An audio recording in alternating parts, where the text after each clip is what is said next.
Hey guys. If you haven't done so already, please let me know in the comments that you are here. I couldn't find my iPad. Okay, my son was borrowing it again.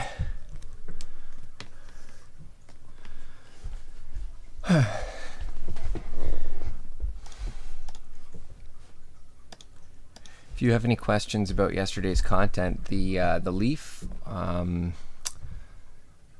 and sort of like general properties of plants, photosynthesis, etc., please feel free to leave those questions in the comments. We will address them together.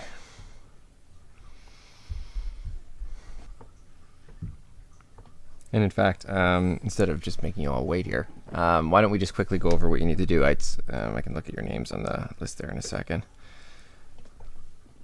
Because today's lessons are pre-recorded as well. I think I mentioned this on another day that a bunch of stuff in the second half is pre-recorded.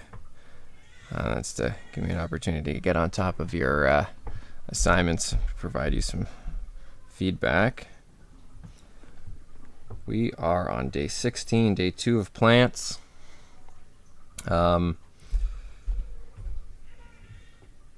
Today we are going to do 2 topics. We're going to talk about stems, pretty common to most plants. There is a little introductory video here that talks about vascularity in general. So vascular plants are pteridophytes, gymnosperms, and angiosperms. Bryophytes are not vascular because they don't have any way to transport water around. So that's the adaptation that came with pteridophytes. Oh yeah, sure, Kim. Thank you for reminding me. I can introduce the project too. I will do that. We're not going to really look at pteridophytes too much, but they all have in common this idea of vascularity. They have a way to transport stuff around the plant, a system of tubes. Very similar to your system of tubes, actually, except they're not under real pressure. Well, I guess they're under negative pressure, but it's different. So this is a little introductory video. It gives a good overview in general of the types of vascular plants that are out there. Then the lesson is going to go through first stems. So what does a stem look like? What tissues are in a stem? How is a stem organized? More specifically, we're going to talk about gymnosperm stems, which remember have cones, and the 2 types of angiosperm stems, monocots and dicots. So we're going to do a comparison of those. Gymnosperm and dicot stems are basically the same. So they're hardly different under the microscope. So that makes it a little bit easier. You can always think of those as kind of being the same kind of stem. That's dicots and gymnosperms. But monocots have a different arrangement of stuff inside of their stems. Part of what I'm going to ask you to do at the end of the unit is be able to identify a gymnosperm / dicot from a monocot based on the characteristics of their different parts. So like here are some stems. Is this a monocot or a dicot? Here are some roots. Is this a monocot or is this a dicot root? Okay, because they have, like I said, they have slightly different properties to them. What we're going to do when we're done all of this plant anatomy stuff is we're going to do a scavenger hunt. I used to do it on today, but I think I'm going to do it on Monday instead, where we're going to go out and just grab some random plant samples. You really don't have to bring in anything in particular. I mean, even a blade of grass is potentially useful here because we can look at what kind of leaf that is. So I'm gonna get you to go out and see if you can find some leaves, some stems. Roots are a little bit harder. Probably people don't want you pulling up their plants all over the place and taking roots, but a couple leaves and a couple stems. And then we're actually going to go out again the following day and see if we can just find some flowers. Okay, hopefully not picking them off people's lawns or whatever. Or I mean, you may live in an apartment complex or something like that, so you don't have ready access to that kind of stuff. But if you have like a park nearby or something and you're allowed to go there, and I don't know what your restrictions are, but we do just a couple plant samples that we can examine. I'm going to pop out into the forest that's behind my house, and I'm going to grab some different types of plants, and then we're going to do a comparison. We're going to look at the leaves of a monocot and a dicot. We're going to look at the leaves of, and then you're going to look at your own ones, whatever you found out there, and then hopefully be able to identify what, they are. So we're going to get into that on Monday. I should mention that next Tuesday, I'm pretty sure it's next Tuesday, maybe 18, right?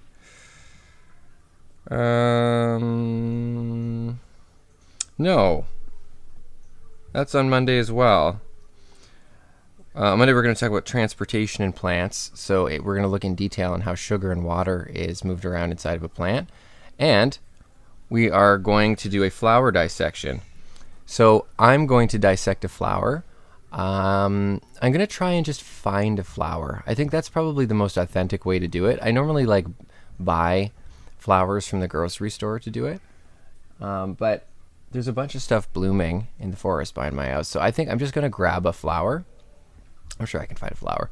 And we're going to do a flower dissection. If you can find a flower, it would be helpful if you had a reference at home to also look at a flower dissection. If your parents are grocery shopping and they don't mind picking up a daisy or something like that, it really could be any flower, then that would be ideal, because then you would have a great sample of a flower to follow along with at home. It doesn't have to be, there are different kinds of flowers. What the ideal flower is for this is what's called a perfect flower. Obviously, it's perfect. No, perfect just means that it has male and female parts on it. And you can usually tell these by, here's a sample of a perfect flower. You can see that it has around the outside here these like stalks with a red thing on the end. Those are the male parts. And then it has a stalk in the middle, which is a little bit blurry. It's that like light pink stalk that's sticking out of the middle. That's the female part. So a perfect flower is just a flower that has both parts on it. Sometimes the female part blends in a lot more with the male parts, and so it's a lot more difficult to see, like this. So when you look at a sunflower, the brown sticky uppy parts around the outside of the middle of the flower are the male parts that are producing pollen, and then right in the center there is, I'm totally wrong. These have both all around the outside here. So there are male parts sticking up with the brown little component on it. That's a pollen sac at the end. And then right beside that, each one of them also has a female part. So it has a male and female part all around the outside. And you know that because when the sunflower is done and it goes to seed, there's actually seeds arranged all around, and seeds form in the female part. So there has to be female parts distributed all around here. They're a lot more difficult to see in a sunflower. So if you have a flower like that, you can still do it, but it's harder to see. So ideally, you want to find a flower like this that has a clear female part in the middle and a male part, and male parts arranged around the outside. But you may not be able to find one that's quite that clear. Another example of like this is a perfect flower as well. There's the male parts around the outside, and then the female part it looks very similar, but it's the part right in the middle. So that's the female part of this flower. Anyway, if you have access to that, if you can find that, it's much easier if you follow along and are able to find those parts on your flower. And if you're not able to find them, even during the Google Meet at the end, you can just hop on and we can take a quick look at your flower and see if we can figure out what is the female part and the male part. Okay. Anyway, but you might not have a perfect flower, depending if you just grab one from the field. So when I go out into the field, I'm going to see if I can find an example of both. Perfect flowers are very common, so I shouldn't have any trouble finding a perfect flower. Finding one with just male or female parts on it is a little bit more difficult, but I'll do my best. I'll see if I can find one of those out in the forest as well. Anyway, that's all happening on Monday. So if you have access to a flower, we're gonna do a little scavenger hunt component first, just so we can do sort of a roundup of all these different sort of traits of monocots, dicots, and then we're going to look at flowers together. So that's all tomorrow. Right after we do our, whoops, I didn't mean to start that. Right after we do our attendance tomorrow, I'm going to get everybody up and out to have a look around and see what they can find outside. If you can, if you're allowed to, whatever. Maybe you're not, but that's if you can.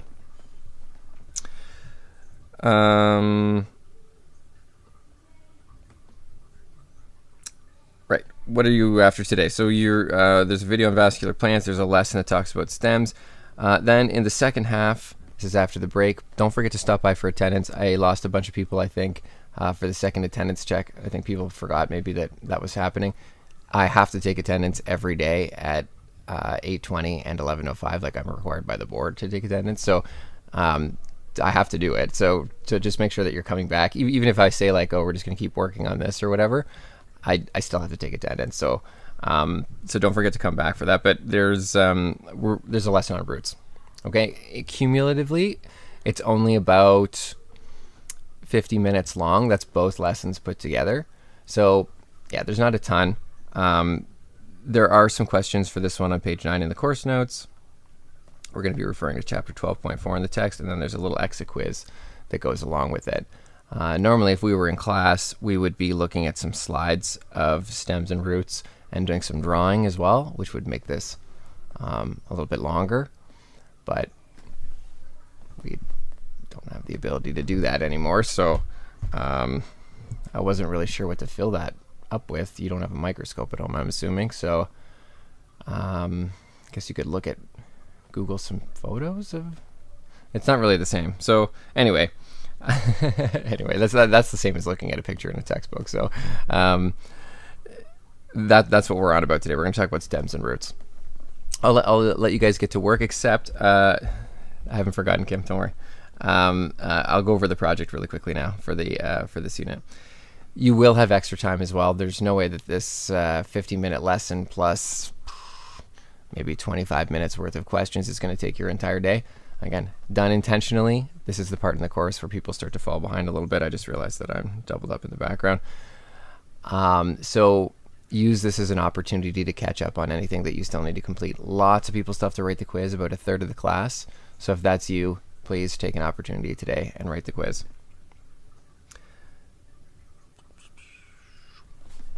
Let's have a look at the assignment. So the assignment for this unit, and there's always a vocabulary list, right? So that's in every unit. But other than the vocabulary list, the main assignment here is a similar presentation sort of to the medical technology one, in that it's an opportunity for you to discuss a particular topic within the sort of theme of the unit. And through that, you're going to give me some of your understanding of some of these topics that we're discussing in the unit. So basically, you're going to pick a plant, and I'll leave it completely up to you. You can pick any plant you want, but the plant has to be important to humanity. Okay, which I mean, it's not difficult to do. There's many that are. But ideally, you want to pick a plant that is important to humanity in multiple ways. So it could be important. I have a list of stuff here, but anyway, if you're looking for an exemplar, I'll just point this out before I go off this page. There's a great importance of plants presentation from last year that I have, or from last quad. Have a look at that. It really will lay out what an excellent version of this looks like. Don't forget that you need to include a research sheet with your project. Remember, the research sheet is going to be a point form summary of everything that you got from each source, and you should be doing that before you make your project. So as you're doing your research, you make your research sheet, and then your project is made from your research sheet. I put up that presentation on tips for a good presentation. Put that in there as well. Keep in mind that you should be following those guidelines as you create your presentation. I have 2 exemplars actually. I didn't realize that I did that. So there's 2 options for an exemplar there that you can have a look at. I must have they look different, so I must have put 2 different ones. Anyway, so when you're thinking about how a plant can potentially be important, it could be important because it is some type of religious or cultural symbol. Okay, like for example, people in the past have done roses or something like that. Now, keep in mind that roses is not a species, right? It's actually rose. I don't know the name of the family that it's in. The family is named after it, but it's a family of organisms: kingdom, phylum, class, order, family. Levels of taxa. It's a family of species. You can do a family of plants if you want, or a genus of plants, or whatever is applicable to what you're going to discuss. I don't go up too high in the levels of taxa. Like, I don't want you to do a phylum of plants, for example. Like, you're talking about angiosperms, all flowering plants. Too general. Okay, so keep it like maybe family level or below. But some people said, well, I'd like to do bamboo. There's 100 species of bamboo or something like that. And they're like, but they have a very similar cultural use. Like, a lot of the different species of bamboo have a similar cultural use. That's fine. Then you can do the family that bamboo is in, which is Bambusoideae or something like that. I'm not 100% sure, but hopefully you understand what I mean here. You can go up a little bit higher in the taxonomy and pick a grouping as opposed to a single species. Now, you can also do a single species if you want, and focus just in on the importance of one particular species of plant. And there are lots of particular species that have importances for humanity, and so that's obviously a possibility for you as well. So is it important religiously or culturally? Is it important as a building material, a source of food, pharmaceutical, so to make drugs? Is it an important ingredient in Aboriginal medicine? Is it important for flood or erosion control? Is it important for recreation and ecotourism? Ideally, you want to pick a plant that has multiple modalities, multiple ways in which it is useful to humanity, because it just makes for a more interesting presentation and a more full presentation. Unless you're going to examine one of those modalities in great detail. So, for example, the person, I've had somebody do roses, and in that they talked about its use in making perfume, and they talked about its cultural use, like as a symbol of, love or whatever. And then they went through and found some resources about what the different colors of roses mean, when they're given as gifts, and what the history is of giving the rose as gifts culturally, how long has that been done, where did that originate. In other words, they're doing a deep dive on sort of one particular aspect of the species. Or you could talk about a bunch of modalities but not go into quite so much detail. So maybe it's important as a building material, and as a food source, and as a pharmaceutical. You don't necessarily have to go into as much detail on each of those if you're going to do it that way. You're aiming for between 5 and 7 minutes for your presentation. So the idea here is, while you're talking about plants, your plant, you are demonstrating your understanding of the knowledge of the structures of plants. Okay, and as I go through the specific things you need to include, you'll see what I mean by that. You're going to talk about the stem of your plant, if that is what's used in your plant, like bamboo.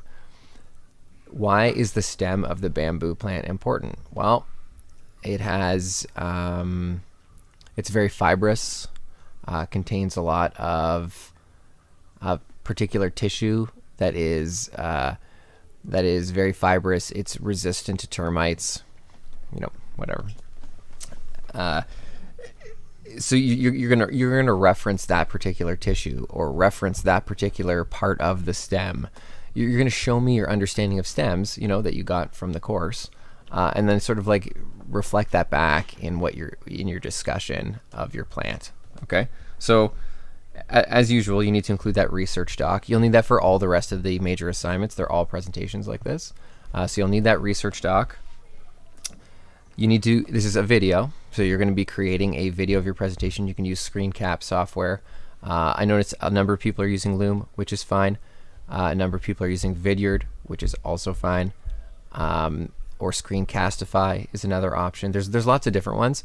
Some people have technical problems with Loom, which is totally fine, and then so you just try a different one. One of them will work.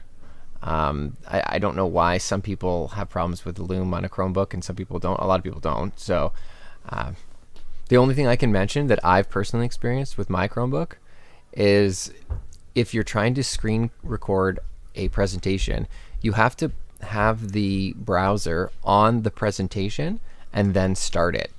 If you start the Loom recording and then move to a different tab, sometimes it gets stuck or it stops the video when you move to a different tab. So that might be the problem that some people are experiencing, that they're not like already on their presentation when they start it. I don't know, that I've noticed that personally. So anyway, you got to have a title slide where you're just going to tell me about the plant you've selected and your name and the course code. Keep in mind that you don't need to have one single slide for each of these. You can easily spread these out over multiple slides. If there's too much text on any particular slide, just space it out onto multiple slides. So you're going to tell me about the scientific name and the common name for your plant, keeping in mind that it doesn't have to be a specific species. It could be the family name. If it is a family, make sure that you're saying that. Family, whatever, because otherwise I can't tell if you are either inappropriately writing the species name or you're talking about an entire family. Just tell me what you're talking about. What type of plant is it? Like, which phylum does it sit in? Are we talking about a bryophyte, a pteridophyte, gymnosperm, monocot, dicot? Okay, that should be easy to figure out based on, again, the stuff that we're doing in the lessons. I mean, we're basically talking about how to identify these things. So, you know, have a look at what does your plant have in terms of properties. Show me a diagram. You don't need to draw it. When we did this previously, we did this as a poster in the old days, and you did draw it. So that was part of it, is you're going to do a biological drawing of your plant, but don't worry about that. It's too difficult to do electronically, so, or at least I think it is. So you don't need to draw it. You just need to find a picture of your plant and show me some unique structural features. Okay, tell me about some unique things that are interesting structures about your plant. Please do not do the same species for this project as you did for your species spotlight assignment. It must be a different species. Sorry if you thought that you were going to do the same thing here. So if you picked a plant for the species spotlight, it cannot be the same plant for this. You got to learn something new. That's the entire point of it. Tell me about the steps of the life cycle of your plant. We are going to talk in class about sexual and asexual reproduction in plants in more detail than we did in the previous unit. And so, because we're going to get specifically into what a sporophyte generation is, what a gametophyte generation is, how it alternates between the two, what that looks like in different types of plants. And so you're going to discuss that process for your particular plant. Okay, and in that you can also talk about pollinators, especially if you have a flowering plant, which usually require pollinators in order to reproduce. So that would be a aspect that you need to discuss as well. Okay, so that's like sort of like tell me about the structures of your plant and about your plant, okay, just like as a organism, okay? The second part here is the significance part, which is tell me about how this is important to humanity. How is it used? Tell me all the different ways it's potentially used. You can have a different slide for each way, okay? Tell me what part of the plant is specifically being used. Is it the root, stem, leaf, or flower? And if it is the root, stem, leaf, or flower, what parts of the root, stem, leaf, or flower are important? Remembering that we're going to talk about the components of each of those, and you're going to demonstrate your knowledge of those components. So this is an opportunity to do that. Is there anything significant about this particular organ of the plant that is being used for, and I already mentioned something like this. For example, the ground tissue in a bamboo stem has very high silica content in it, which makes it very resistant to termites. That's why it's used as a building material, or at least that's one of the reasons. It also grows very quickly. But so that is a connection between the physiology of the plant and the use of the plant. That's what you're trying to do here. You're trying to show me a connection between what the plant is made out of and what the plant does for humanity. Okay? Tell me about the significance of the plant. Has its use changed over time? Maybe this was really important culturally 200 years ago, but now it's not. Maybe it had no cultural importance 200 years ago, but now it's very culturally important. Tell me about its use over time. How has its use changed over time? Okay? And then, oh, we're excited. So about 5 to 7 minutes, that's what you're looking for. You're basically doing a little deep dive on how a plant is important to humanity. And a little bit about like its structure and function. Any questions about the assignment?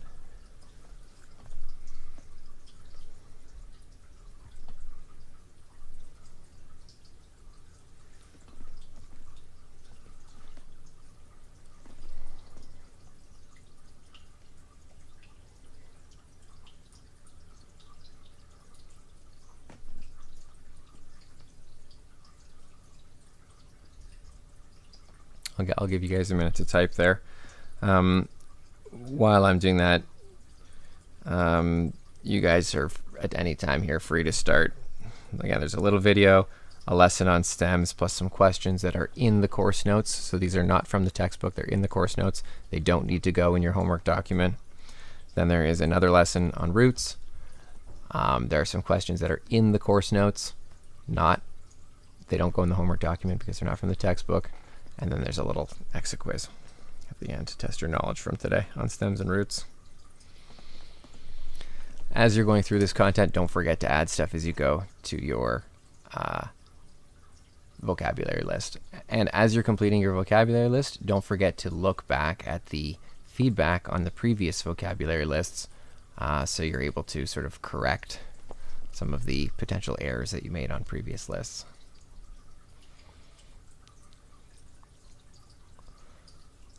Okay, I don't see any questions, so I'll see you guys at 11:05 for attendance. And please, as you're going through these lessons, I'm open for questions about the lessons the entire time. So if you run into anything, you're like, oh, I'm not 100% sure on this concept or whatever, throw it in the chat.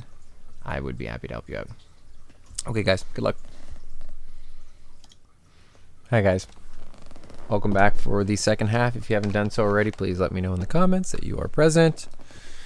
If you have any questions from anything from the first half that is on stems, or perhaps you've already done the roots component, then stems or roots. Any questions about stems or roots? Or really anything at all, let me know. I'm not seeing any questions, so if you guys are just planning on getting back to work, then you can go ahead and do that right now. I'm going to hang out here for a minute in case any questions pop up, and for the students that are coming in late, but you guys are welcome to get back to work for the second half. And if you need anything, just post in the comments or send me an email.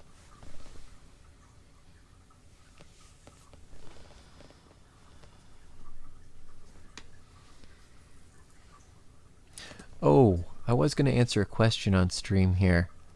The question was, what is happening to the xylem and regarding heartwood in a tree? So really quickly, I'm just going to discuss that. Great question. Where's my pencil?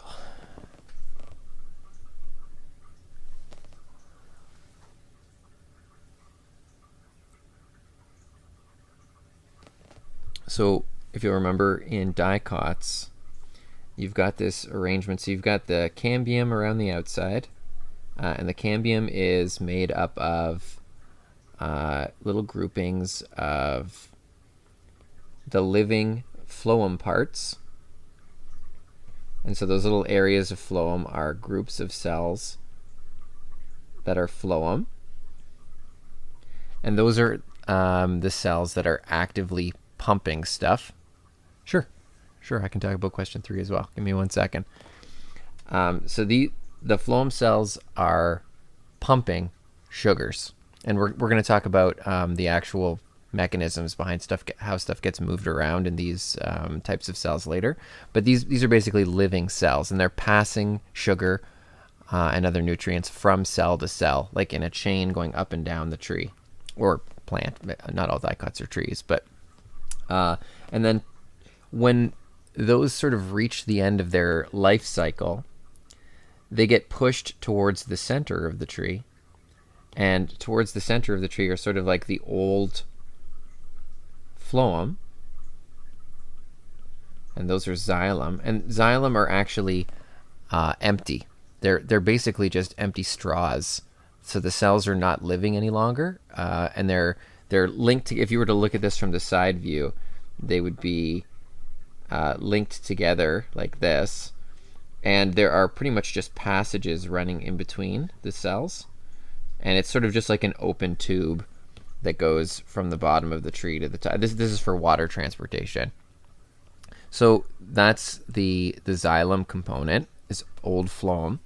And as the phloem gets pushed, remember that you're growing new, the vascular cambium here is growing new xylem all the time. Wait, did I just get this backwards? Xylem is this. I think I may have misspoke. These are xylem. They are transporting water. These are phloem.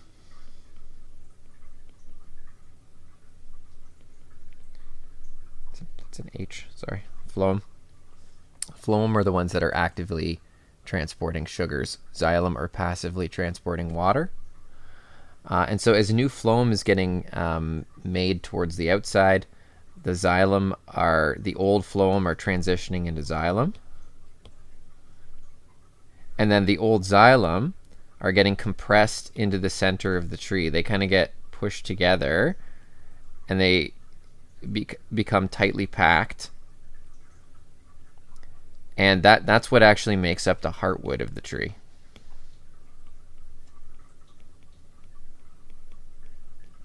So the heartwood of the tree expands over time as these vascular cambium layers. Oh, geez. I had the screen on, I think. Sorry. On my end, it still shows it as being on. Oh, now I see it. Okay. So, as I was saying, the phloem is on the outside, so that is actively transporting. The xylem is on the inside of that, and those are basically empty, dead phloem that have become sort of like a straw, like this.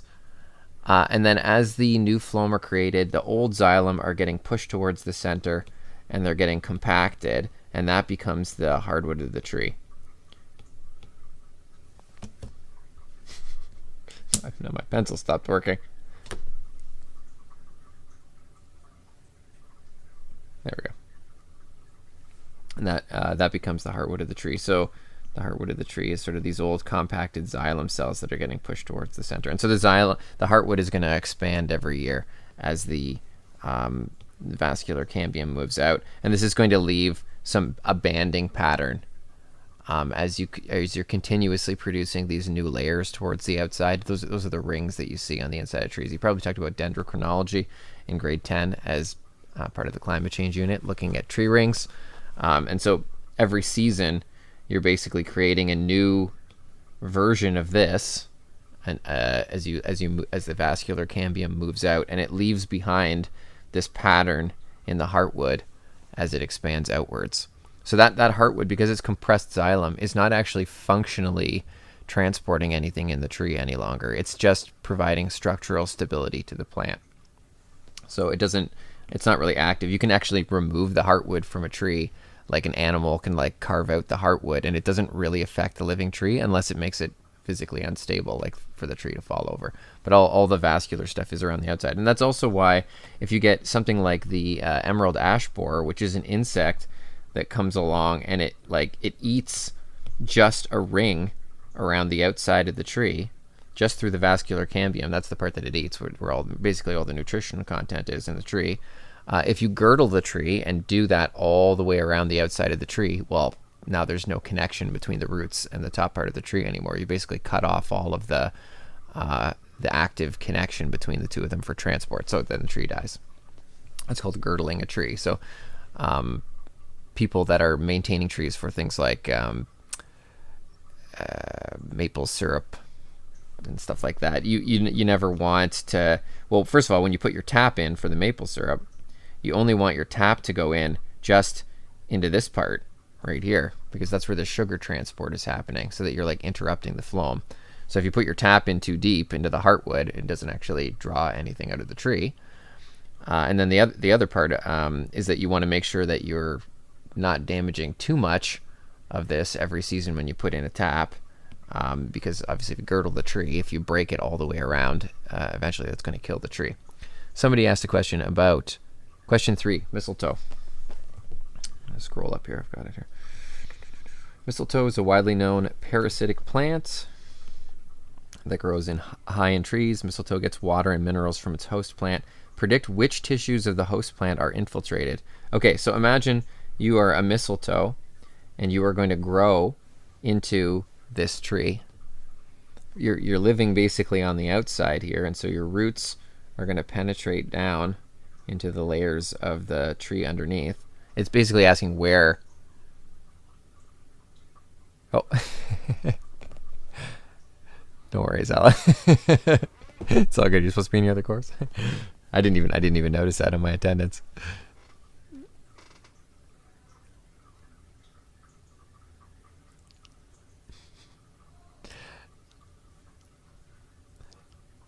See ya. Anyway, the roots. You have to think about where they're going to penetrate. So if they're looking for water as they're penetrating, well, which one of these carries the water? Well, that's the xylem. So they're going to penetrate through the phloem, and then the roots are going to penetrate just below the phloem level into the xylem. If it's a parasitic plant that is also stealing some of the sugar and nutrients from the tree, then those roots are going to penetrate just into the phloem component, which is where the sugar is being pumped through the dicot. But if the roots, there's no point for the roots to penetrate any deeper than the xylem, because once you hit the heartwood, there's no functional transport happening there. So it's basically, it's not dead. Well, I guess it is dead. It's made of dead cells, so it's very similar, I guess, to the outer layer of your skin, which is also made of dead cells, but it's providing structure. Hopefully, I answered your question, Luca. I think I did.